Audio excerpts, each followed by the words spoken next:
मैं बिस्तर से उठा। अचानक मुझे सीने में दर्द होने लगा। मुझे हार्ट अटैक की तकलीफ़ तो नहीं है। ऐसे विचारों के साथ मैं आगे वाली बैठक के कमरे में गया। मैंने देखा कि पूरा परिवार मोबाइल में व्यस्त था। मैंने पत्नी को देखकर कहा, मेरी छाती में आज रोज़ से कुछ ज़्यादा दर्द हो रहा है, डॉक्टर को दिखा कर आता हूँ। हाँ, मगर संभल कर जाना, काम हो तो फ़ोन करना, मोबाइल में देखते देखते ही पत्नी बोली। मैं एक्टिवा की चाबी लेकर पार्किंग में पहुंचा। पसीना मुझे बहुत आ रहा था। एक्टिवा स्टार्ट नहीं हो रही थी।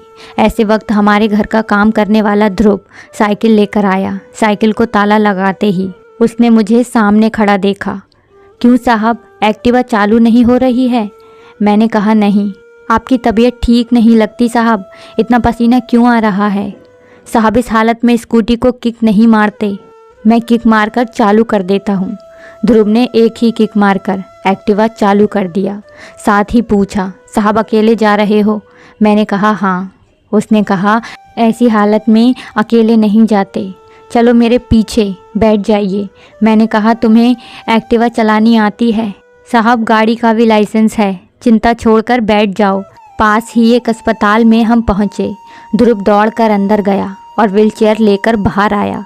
साहब, अब चलना नहीं, इस कुर्सी पर बैठ जाओ। ध्रुव के मोबाइल पर लगातार घंटियां बजती रहीं। मैं समझ गया था फ्लैट में से सबके फ़ोन आते होंगे कि अब तक क्यों नहीं आया। ध्रुव ने आखिर थक कर किसी को कह दिया कि आज नहीं आ सकता। ध्रुव डॉक्टर के जैसे ही व्यवहार कर रहा था।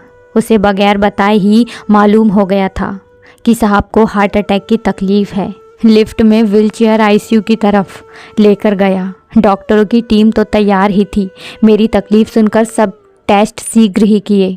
डॉक्टर ने कहा, आप समय पर पहुंच गए हो, इसमें भी आपने व्हीलचेयर का उपयोग किया है, वह आपके लिए बहुत फ़ायदेमंद रहा। अब किसी की राह देखना आपके लिए बहुत ही हानिकारक है, इसलिए बिना देर किए हमें हार्ट अटैक का ऑपरेशन करके आपके ब्लॉकेज जल्द ही दूर करने होंगे। इस फॉर्म पर आपके स्वजन के हस्ताक्षर की ज़रूरत है। डॉक्टर ने ध्रुव की ओर देखा। मैंने कहा, बेटे दस्तखत करने आते हैं? उसने कहा था, साहब इतनी बड़ी जिम्मेदारी मुझ पर ना डालो। बेटा, तुम्हारी जिम्मेदारी नहीं है, तुम्हारे साथ भले ही लहू का संबंध नहीं है, फिर भी बगैर कहे तुमने अपनी जिम्मेदारी पूरी की। वह जिम्मेदारी हकीकत में मेरे परिवार की थी और जिम्मेदारी पूरी कर दो बेटा। मैं नीचे सही करके लिख दूंगा कि मुझे कुछ भी होगा तो जिम्मेदारी मेरी है। सिर्फ मेरे कहने पर ही हस्ताक्षर किए हैं बस अब। और हाँ, फ़ोन लगाकर खबर कर दो। बस उसी समय मेरे सामने मेरी पत्नी का फ़ोन ध्रुव के मोबाइल पर आया। वह शांति से फ़ोन सुनने लगा। थोड़ी देर बाद बोला, मैडम, आपको पगार काटने का हो तो काटना, निकालने का हो तो निकाल देना, मगर अभी अस्पताल में ऑपरेशन शुरू होने के पहले पहुंच जाओ। हाँ मैडम, मैं साहब को अस्पताल लेकर आया हूँ। डॉक्टर ने ऑपरेशन की तैयारी कर ली है और राह देखने की कोई ज़रूरत नहीं है। मैंने कहा, बेटा घर से फ़ोन था? हाँ साहब। मैंने मन में पत्नी के बारे में सोचा। तुम किसकी पगार काटने की बात कर रही हो और किसको निकालने की बात कर रही हो?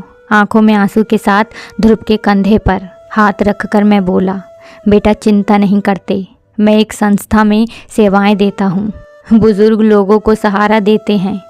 वहाँ तुम जैसे ही व्यक्ति की ज़रूरत है। तुम्हारा काम बर्तन कपड़े धोने का नहीं है, तुम्हारा काम तो समाज सेवा का है। बेटा पगार मिलेगा, इसलिए चिंता बिल्कुल भी मत करना। ऑपरेशन के बाद मैं होश में आया। मेरे सामने मेरा पूरा परिवार नतमस्तक खड़ा था। मैं आंखों में आंसू लिए बोला, ध्रुव कहाँ है? पत्नी बोली, वह अभी ही छुट्टी लेकर गांव चला गया। कह रहा था कि उसके पिताजी हार्ट अटैक से गुजर गए हैं, 15 दिन बाद फिर आएगा। अब मुझे समझ में आया कि उसको मेरे अंदर उसका बाप दिख रहा होगा। हे प्रभु, मुझे बचाकर आपने उसके बाप को उठा लिया। पूरा परिवार हाथ जोड़कर मुख नतमस्तक माफ़ी मांग रहा था। एक मोबाइल की लत, व्यसन एक व्यक्ति को अपने दिल से कितना दूर लेकर जाती है, वह परिवार देख रहा था। डॉक्टर ने कहा, सबसे पहले ये बताइए ध्रुव भाई आपके क्या लगते हैं? मैंने कहा, डॉक्टर साहब कुछ संबंधों के नाम या गहराई तक न जाएं तो ही बेहतर होगा, उससे संबंध की गरिमा बनी रहेगी। बस मैं इतना ही कहूँगा कि वह आपात स्थिति में मेरे लिए फरिश्ता बनकर आया था। पिंटू बोला, हमको माफ़ कर दो पापा, जो फ़र्ज़ हमारा था वह ध्रुव ने पूरा किया। यह हमारे लिए शर्मनाक है। अब से ऐसी भूल भविष्य में कभी नहीं होगी पापा। बेटा, जबरदारी और नसीहत सलाह लोगों को देने के लिए होती है। जब लेने की घड़ी आए तब लोग बगले झांकते हैं, ऊपर नीचे हो जाते हैं। अब रही मोबाइल की बात, बेटे, एक निर्जीव खिलौने ने इंसान को गुलाम बनाकर रख दिया है। अब समय आ गया है कि उसका मर्यादित उपयोग करना है, नहीं तो परिवार, समाज और राष्ट्र को उसके गंभीर परिणाम भुगतने पड़ेंगे और उसकी कीमत चुकाने के लिए तैयार रहना पड़ेगा।